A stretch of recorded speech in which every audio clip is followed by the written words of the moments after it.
The Terran Dominion's armada entered the Sol frontier like gods descending upon a primitive world.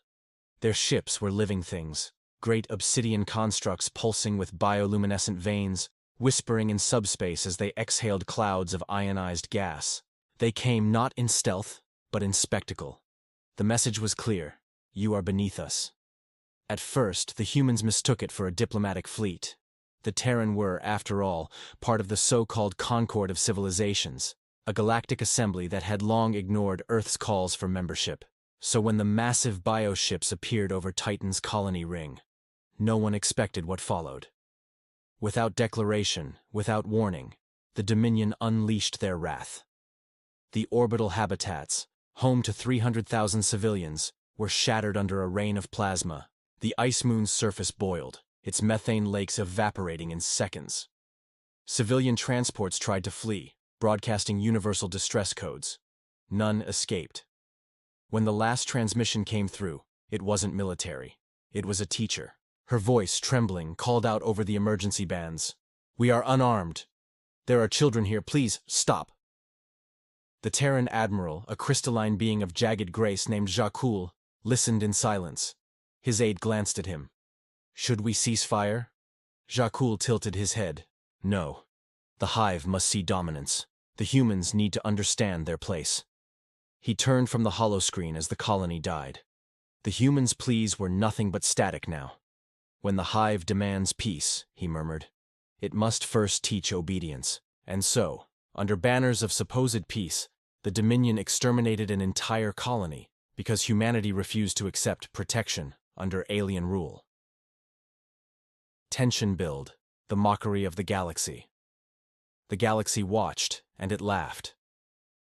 In the halls of the Concord, representatives whispered over crystalline chalices of light wine. To them, humanity's suffering was predictable, inevitable even. Primitive, they said, violent, too emotional to grasp the higher harmonies of interstellar order. News feeds across 1,000 systems showed the wreckage of Titan colony drifting like a field of broken pearls. The anchors spoke in tones of mock pity. A tragedy, yes, but a necessary correction. In the Dominion capital, Admiral Jakul was hailed as a hero. His face adorned the translucent banners of the Hive citadels. Children of the Brood learned songs about his peacekeeping victory. Peacekeeping, they called it. And when the first human envoys arrived to protest, to demand justice, the Dominion sent them back in pieces. Literally. The delegation's vessel, the UNS Resolute, was captured upon entry into Terran space. Hours later, its remains were ejected toward Earth orbit, every body frozen in perfect vacuum, arranged into an obscene sculpture. At its center was a beacon broadcasting a single message, repeated in every galactic trade language: submit or be cleansed. The Dominion brings peace. The galaxy nodded in approval. None doubted the outcome. Humanity had been tolerated for too long, rising too fast, too fiercely. Their colonies spread like wildfire across the frontier. Their fleets, though young, carried a defiance that unsettled the old empires. The Terran had done what others would not, put the humans back in their place, or so they believed. Turning point, the silence before the storm. For 12 standard days, Earth said nothing. No transmissions, no retaliation, not even a statement of mourning. The Dominion's propaganda channels mocked this quiet. "See how the beasts cower," said the Hivecast announcers. "See how quickly they learn obedience." But in the black vault of Sol's orbit, something stirred. At first, it was subtle. Transmissions ceased, then reappeared on encrypted frequencies older than any alien could decode. Entire lunar facilities went dark. The Martian shipyards closed to all trade. Civilian traffic vanished from the lanes. The system, once bustling, grew silent as a grave. In the void beyond Neptune, telescopes observed movement. Massive constructs assembling under artificial shrouds. Energy readings spiked, then disappeared behind interference fields. The Terran intelligence network dismissed it as hysteria, but the Concord's more cautious members began to whisper. They remembered Mars. They remembered the human way of silence, the way they went still before war. On the 13th day, the silence broke. Across the Dominion frontier, every outpost, every relay, Every ship carrying the Terran sigil received the same transmission. This is Sol Command. You invaded our home. You slaughtered our kin. You called it peace. You will now understand what peace costs. The voice was not angry. It was cold, controlled. The kind of voice that didn't promise vengeance. It delivered it. Moments later, Dominion sensors flared with impossible readings. Space itself rippled near their borders. The humans had come. Climax. Retribution without mercy. They appeared not like fleets, but like storms. The first Terran armada emerged from FTL like the opening of a wound across the stars. Ships black as obsidian, sharp and angular, burned into existence by mass-fold drives that tore reality apart. The Dominion's forward fleet barely had time to raise shields before the humans fired. Kinetic lances, rods of tungsten accelerated to near-light speeds, ripped through bioships like needles through flesh. Explosions bloomed in silence, painting the void in crimson plasma. Within minutes, an entire Terran sector fleet ceased to exist. But the humans didn't stop. From the relay stations near Barnard's Star came the Leviathan dreadnoughts. Vessels so massive their shadows eclipsed moons. Each carried superluminal cannons capable of burning through planetary crusts.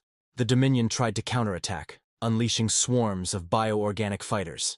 The humans unleashed Odin protocols, automated defense AIs, cold, merciless, coordinated railgun platforms, intercept drones, and autonomous hunter-killers in perfect unison.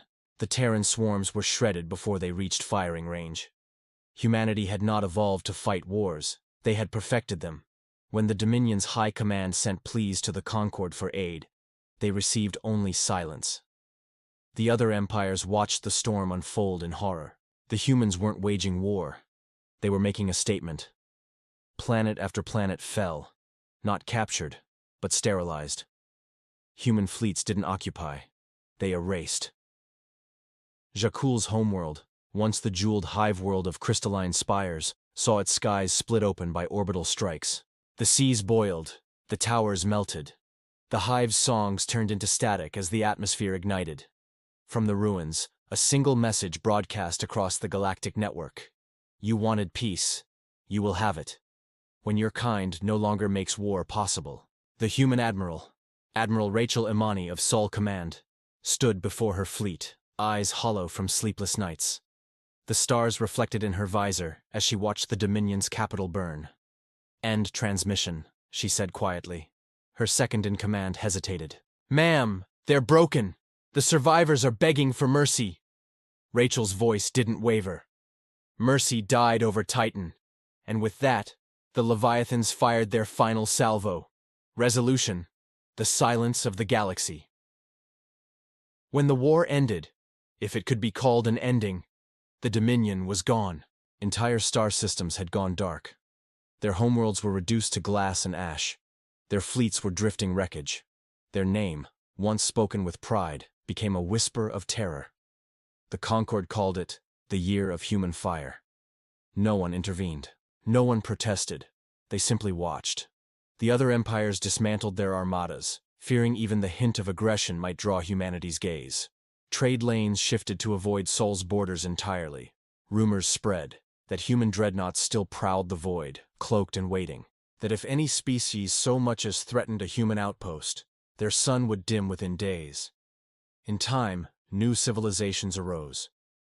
They studied the old archives, saw the footage of Titan, and then of the Dominion's fall. And always, they found the same pattern. Humanity was quiet, peaceful, curious. Builders, dreamers, artists. Until someone drew blood, then came the silence. Then came the storm. The Concord historians debated what drove them: revenge, justice, or something deeper. But the survivors of that age had a simpler name for it.